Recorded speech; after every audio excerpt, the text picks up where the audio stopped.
మన రాష్ట్రంలో చంద్రబాబు నాయుడు గారి పాలన కానీ, గతంలో జగన్మోహన్ రెడ్డి పాలన కానీ, నరేంద్ర మోడీ కనుసన్నల్లో నడిచేటటువంటి బీజేపీ అనేటటువంటి కంపెనీకి బ్రాంచ్ ఆఫీసుల్లాగా ఈ ప్రభుత్వాలు కొనసాగుతూ ఉన్నాయి తప్ప మరొక రకంగా లేదు. ముఖ్యంగా ఎన్డీఏ పేరుతోటి ఈ రాష్ట్రంలో అధికారంలో ఉన్నటువంటి చంద్రబాబు గారి ప్రభుత్వం ముఖ్యంగా పీపీపీ అనేటటువంటి పేరుతోటి పబ్లిక్ ప్రైవేట్ పార్ట్నర్షిప్ అని తెలియజేస్తూ ఇవాళ మొత్తం వైద్య రంగాన్ని, వైద్య విద్యని ప్రజలకు అందుబాటులో లేకుండా చేస్తున్నటువంటి దుర్మార్గానికి పూనుకుంటూ ఉంది.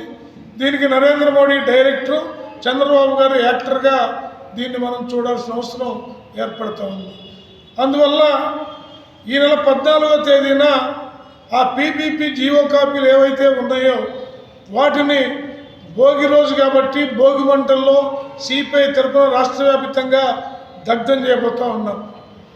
అలాగే ఈ రాష్ట్రంలో ఉన్నటువంటి పేదలు, అట్టడి వర్గాల ప్రజలు తమ హక్కుల కోసం పోరాడుతూ ఉంటే వాళ్ళపైన కేసులు బనాయించడం, జైలులో పెట్టడం, ఇలాంటివన్నీ కూడా నిర్బంధకాండ కొనసాగుతూ ఉంది.